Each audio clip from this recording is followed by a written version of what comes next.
The following program is a special presentation of Cleveland Community College.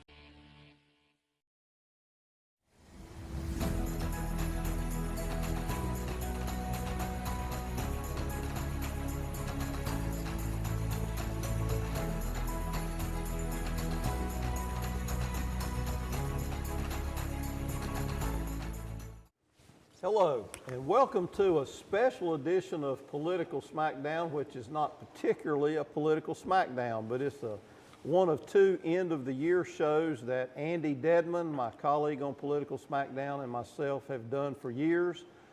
This year, we're interviewing our current and longtime Speaker of the House, Tim Moore, who has represented Cleveland County since 2002 election, went in 2003 in January.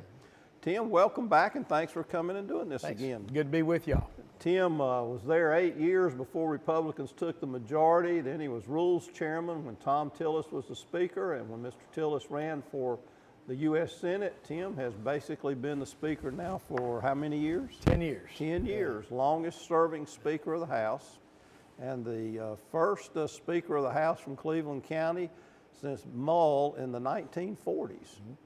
And Tim, I doubt Andy and I are going to live to see another Speaker of the House from Cleveland County. I don't know. You never know. You know, when I was first elected Speaker, I was like 6'3", 50 pounds lighter, and had no gray hair. Right? Well, I don't see any gray hair right now, Tim. I think you've done pretty well. You need my glasses. There's plenty of them here. It must be the magic of these lights in here.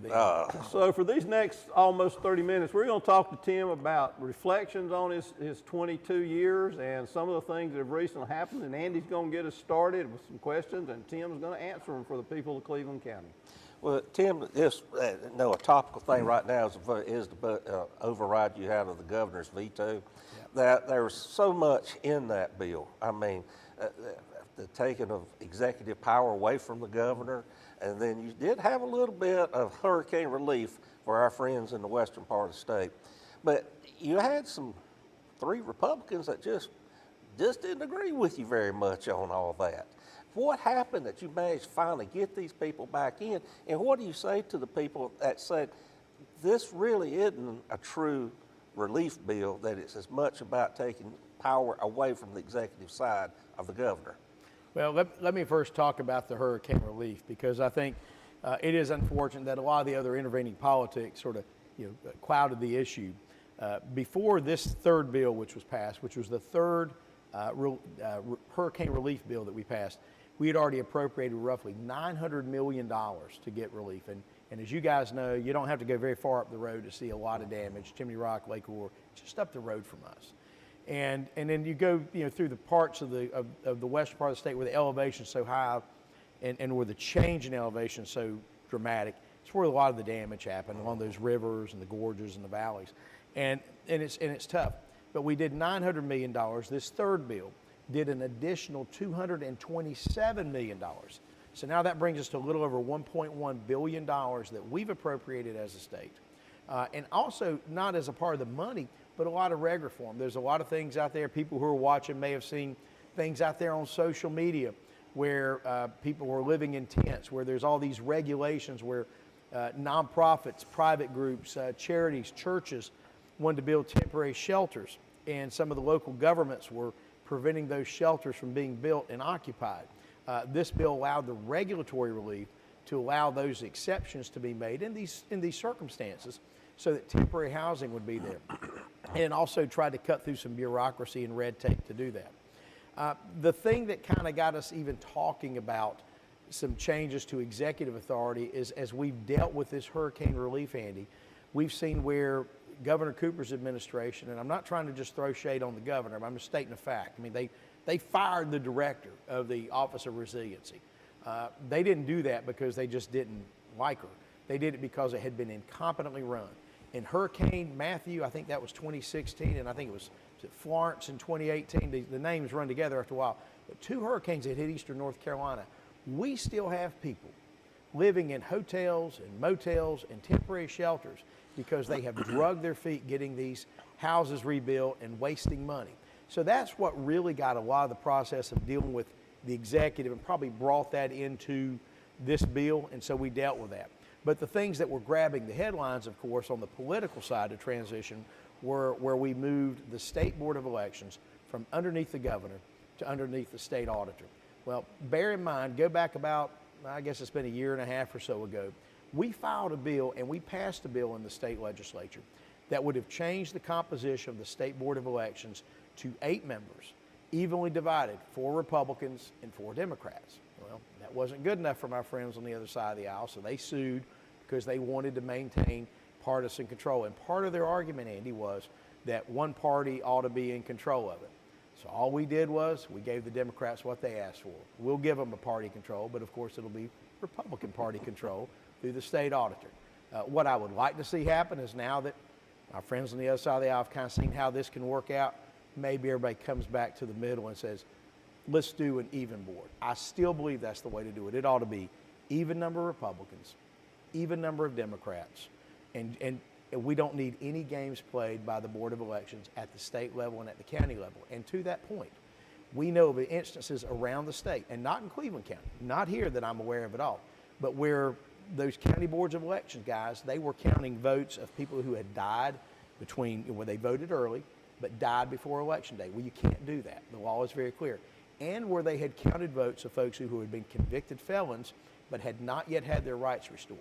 And those votes on those county boards had been party line votes, and guess what, when it went to the state board? Party line vote as well.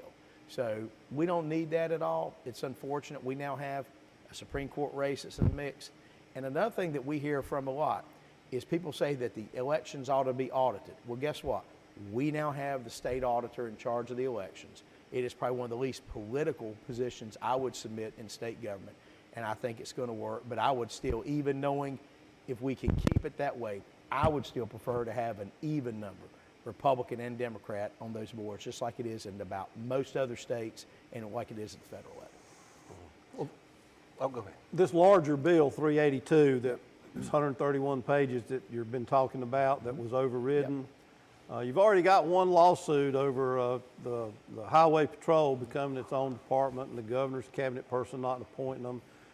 I think we can anticipate at least, 4 or 5 or 6 a lot more lawsuits coming. Well, they threw, so that was, by the way, I was impressed how quickly they sued us. I mean, I knew they would, but that was pretty quick. I don't even know if the ink was dry on the thing, but on the ratification documents. But we believe we will prevail in that lawsuit. I believe that agencies like the State the State Bureau of Investigation, agencies like the State Highway Patrol, ought to be independent boards, as free and as far away from politics as possible. And so that was the rationale behind this with the Highway Patrol. They have presently an absolutely great commander, a commander who was appointed by Governor Cooper, and who has support and accolades from across the spectrum. You know why? Because he follows the law. He doesn't play politics. And that's what you need in any of these positions. So I think we'll prevail on that lawsuit, and I think we'll prevail on the other claims that are in there as well. You think the auditor will be left by the courts in charge of the Board of Elections? If you look at all of the precedental cases that talked about the role of executive versus legislative authority, the auditor's position is clearly an executive branch authority. Something like this falls in line with those duties and makes sense. I believe, we believe it's on solid legal ground. Andy? Yep. Well, let's talk about then, there's 2 constitutional amendments that were going to be on the ballot that the Senate wanted on the ballot. And one of them will be on the ballot, where mail-in ballots have to have voter ID, assuming that stands the test. Yep. But the House chose not to put the 5% cap on the income tax. It was 10 when you went down there. Y'all reduced it to 7. Well, y'all didn't. Y'all let the people reduce it to 7 a few years ago. Why was there no appetite in the House to put that on the ballot? Well, let me first address the voter ID. What that constitutional amendment, if adopted, will do is essentially constitutionalize what already is happening through legislative action. We already require that. If someone votes in person, they need to show a photo ID. It just seems to make sense. If you send a ballot in by mail, you have also need to include a photocopy of some form of ID, just to show that that was, in as much as one can, the person who had voted, and that they were otherwise, had proper ID. It just seems to, you're treating folks who are voting in person differently, and not, you're putting them into a higher burden than you would someone who is voting by mail. And there's all, voting by mail is fraught with all sorts of concerns anyway, but regardless, this addresses that. With respect to the constitutional amendment, I believe we have already lowered the state income tax to less than 5% by statute. 4.5 this year. I guess, and it's on plan, if I'm remembering correctly. I didn't bring notes, but I think it goes all the way to 3.9. It goes less than 4%. It's on a step down basis every years. We debated that. There were a handful of members that really had concerns that tying the hands if the state ran into some fiscal issue years down the road that we can't foresee right now, that you would constrain it and they would be forced to look at other more aggressive, tougher tax penalties. The other thing is, I would have voted for it. I was fine. I would have supported the 5% amendment, but we had folks that really had some concerns, and we were there last day of session. It had not, this had not gone through the normal process of being discussed over a year or so. The voter ID had, so that one was already kind of baked in, and at the end of the day, there just weren't the votes for it. Well, the one thing about that voter ID, I question whether the need for a constitutional amendment for it, because I thought you could do that legislatively. Because I don't argue that the mail-in ballot. I've got some issues about that myself. I mean, I don't trust U.S. mail like I used to. When Mike's dad was a mail carrier, it got there. Now, who knows about it? So I have some concern about that. But as far as on the tax limit, I've always felt like that you start binding the hands of future General Assemblies, because none of us can see the future, what it could be. And I was a little concerned. Of course, I know that Senator Berger would really like to completely do away with that and put it on a consumption tax. But I can't imagine how merchants would feel about that, because I don't know how high you'd have to raise it to compensate that. But it would be outrageously high, I would think, and that would put a burden on just the average folks out there just trying to get by. Well, there's all sorts of other proposals out there. There are those who want to try to find new things that aren't legal in the state, for example, that would be strong revenue sources. Right now, for example, sports betting. Sports betting is producing a lot of revenue, so there were some efforts early in the year. One significant person would like more casinos in certain places. I wonder who that might be. The Senate has, of course, been proposing more gaming venues and whatnot, everything from horse racing to casinos, you name it. There was a proposal by the casino, of course, on the medical marijuana legalization, which had a significant revenue component to it as well. And so those have been things that have been talked about, and I imagine those are things that the next General Assembly will at least debate. I don't know that they'll pass anything. But I understand the part about the horse racing, because there was some discussion when I was there that this might be tie in, because we have a huge horse industry in this state. Oh, yeah.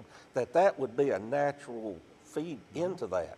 And it just seems like people just don't seem to be that interested in it. I don't know if it's not sexy enough, or they just want to watch Kentucky Derby, and that's about as far as their interest goes. But it looks to me like that would be a great windfall for our state and our farmers. Yep, I've always thought that on the the pari-mutuel side, when it comes to horses, that makes sense to me, and as well as some of the others. I mean, it's just. It's no question, it's a huge tourism boost for the states that have it. Well, let's do a general question for the next part. Move on from 382 and the constitutional amendments. You're completing 22 years. Not many folks serve that long. And you've been Speaker of the House. You've been the big dog, Mr. Speaker. I don't know about all that, but but as you now near the completion in 2 or 3 weeks of your tenure, what do you see as yours and the General Assembly's greatest accomplishments, and what's your biggest disappointment you didn't get accomplished? I would say biggest accomplishments really are seeing where North Carolina is now versus when I went into office. And then where we were, particularly as it got into like 2008, 2009, when I would submit to you, the state had taken a very leftward tilt on spending, on taxing, on everything. I mean, we were wrong in about every metric that there was. And you compare that, I mean, in 2009, 2010, we were in debt to the federal government about $4.5 billion. And you fast forward to today, where we've cut taxes. We have some of the lowest taxes in the country and in the South, where when we used to have some of the highest. We not only paid off all that money to the feds, we actually have a surplus right now of about $5.5 billion, which, by the way, we're going to need probably most of that for this disaster relief. And we paid for 2 other hurricanes along the way. So I'm very proud of where we are fiscally as a state. I'm very proud of where we are in terms of the growth. North Carolina is growing at the fastest clip that it has ever in its history. The number of companies locating here, I mean, just look around this community at the things that are happening. You certainly, as you go into the urban centers, it's just going gangbusters. And seeing that growth continue. I'm very proud of where we are in the way we fund capital. We used to always have to do a bond package. I've supported bond packages. Andy, when he was in the legislature, supported some very good bond packages to help higher education. But we've structured our debt now where we don't, in your service on, what you do on the LGC, you understand the importance of debt and how it relates to revenue. With the way we've reformed the way we do capital infrastructure, and again, it doesn't get headlines. People watching are like, what's he talking about? The way we have historically paid debt or paid for things in North Carolina is we go borrow money, a bond. What we've been able to do, I guess now for about 6 or 7 years, something we started in my first term as Speaker, was a state capital infrastructure fund where we take about 4%, and it varies, of all the money that comes in every year, put it aside, let that money grow and create essentially a fund, a corpus, to then use to build projects. That has worked so much. That's how some of the buildings here on the campus of Cleveland Community College have been built. That program is working great because we're doing 2 things. 1, you've got a dedicated source of revenue. And 2, you're not borrowing money to go do stuff. It's no different than at your house. If your roof needed to be replaced, right? And let's say it was going to cost $5,000 and you had $10,000 in the bank, would you go out there and put it on the credit card and pay the interest for the $5,000? No, you're going to go get the money that's not earning much interest and do that. Well, that's the same concept. Why go pay interest on money when you have money and you can spend it? So I'm very proud of that. Again, it doesn't grab a lot of headlines, but it's very important, and it's going to lead to the long-term success of our state as we move forward. Biggest disappointment would probably be not being able to invest in even more capital infrastructure projects that we wanted to see done. We've done plenty, but I'm also proud to finally see, I think by the time this airs, hopefully that section of the 74 bypass, the Shelby bypass, will be open, and they're moving along with the next. I want to see that. That is absolutely a project, since I showed up, that I have ridden herd on that thing the entire time, because there were times when there were others that wanted to take that money and put it somewhere else, do something different.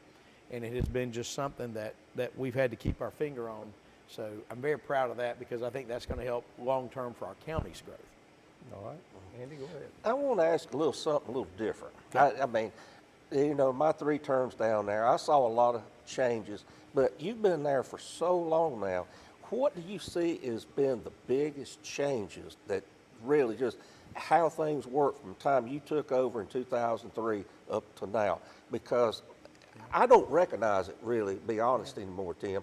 I mean, when I was down there, it was no problem if you wanted to go out and a lobbyist want to take you out and feed you supper. It was fine, not a problem. Now you go to jail over that kind of foolishness. Main thing, Andy had to stay away from the IHOPs with Jim Black.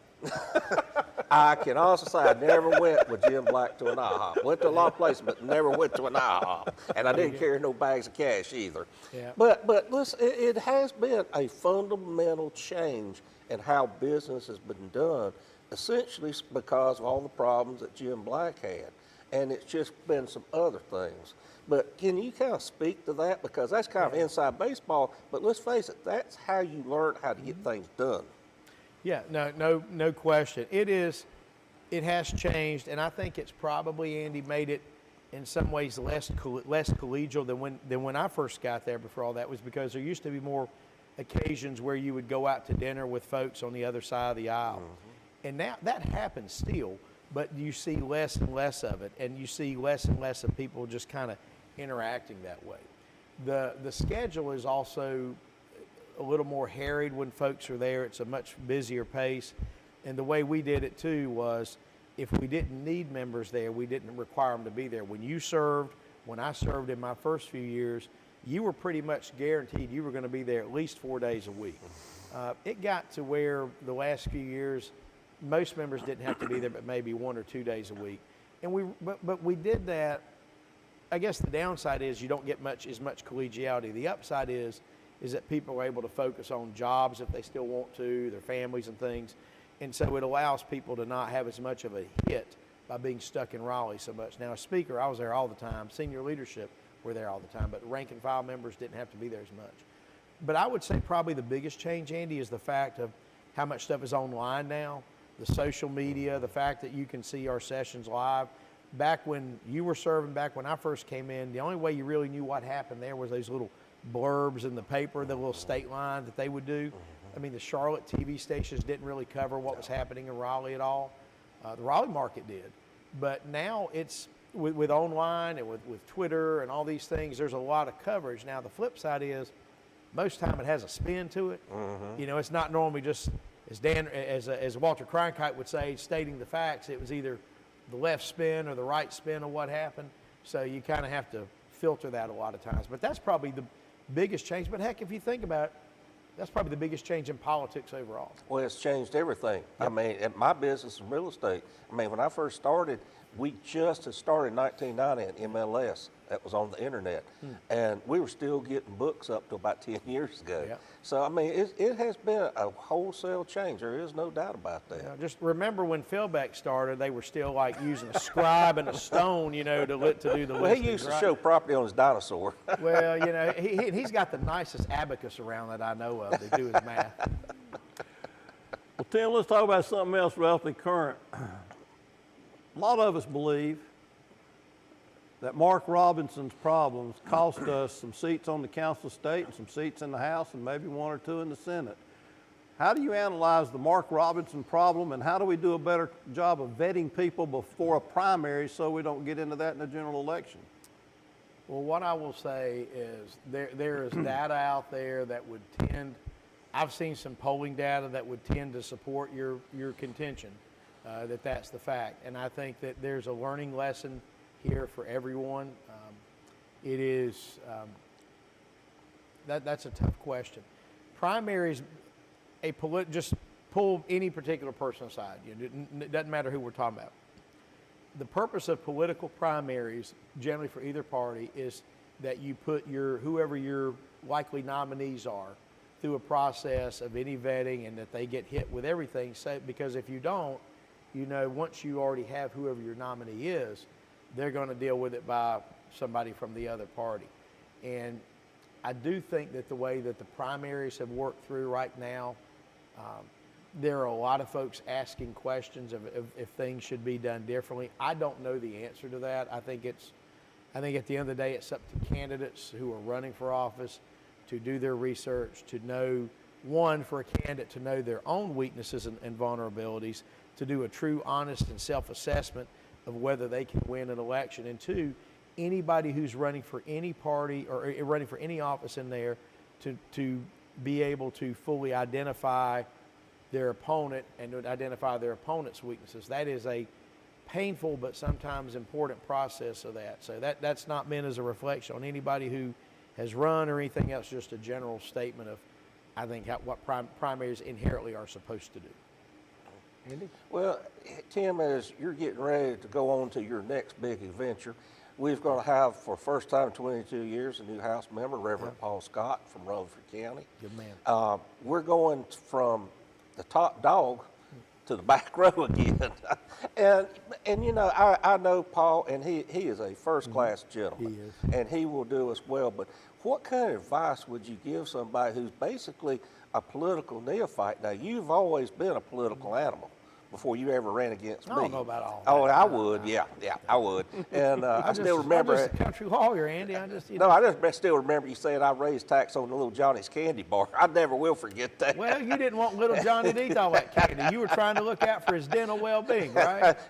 Where was he at when I needed him? But anyway, what would you say to Representative-elect Scott, and maybe what his constituents need to practically think about, because he's not going to have anywhere near the clout you had. And I don't think we need to have any big expectations that he's going to bring $50 million here for our Justice Center or something like that. Well, Well, of course, I've been working with Paul since his election to make sure that he's getting the transition done the way that he needs. I told him he ought to make a pitch to keep the office that I have since he's filling my Yeah, seat. good luck with that. He might be able to get that done. He's going to do a great job. He's going to do a great job along with Kelly. Of course, Kelly is now going to be, Kelly Hastings will be the senior member of the delegation. And then, of course, Ted Alexander is our state senator. So our county is in good shape. We have a very strong delegation coming in.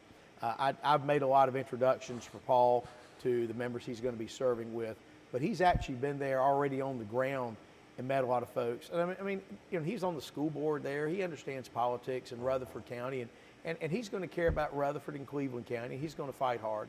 And in terms of money coming back, there's not going to be a lot of money coming back for projects this year because of what we're staring down with the hurricane relief. That is, I can't stress enough how big of an impact that, I mean, we know the impact on businesses, people, I mean, and you can't even quantify it. But you're talking about a $50 billion cost to the state of North Carolina.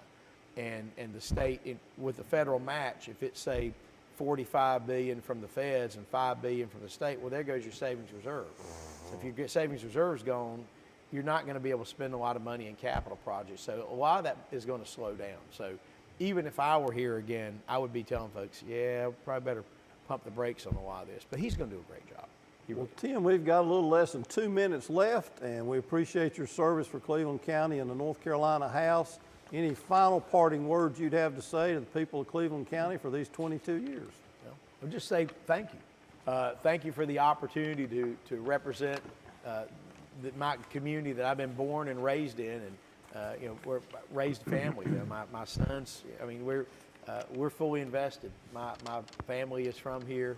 Matter of fact, we go all the way back literally to the Battle of Kings Mountain, on both sides of my family, and it has been the highest honor to be allowed to represent this community in the State House, and then of course to have for 22 years, and then for the last 10 years to serve as the Speaker of the House. The other night when I gave my final my goodbye speech that everybody always does, both of my sons came up, they wanted to see it, and I wish I'd had the picture. But when I first was elected, Wilson was, when I was sworn in, Wilson was 6 months old, McCray was 2.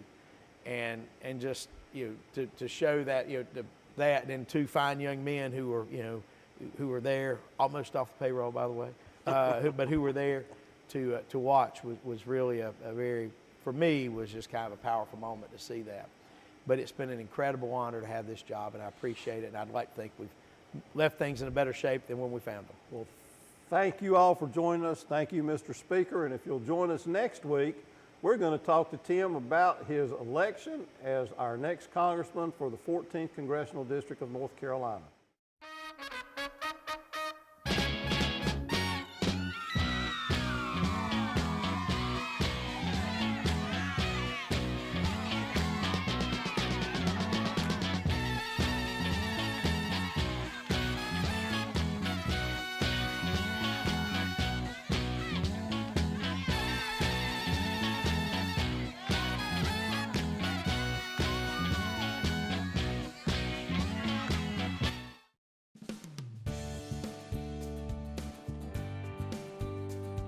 Hello, I'm Jason Hurst, and I have the great honor and privilege of serving as president of Cleveland Community College. And I want to thank you for watching C19 TV, Cleveland County's hometown channel.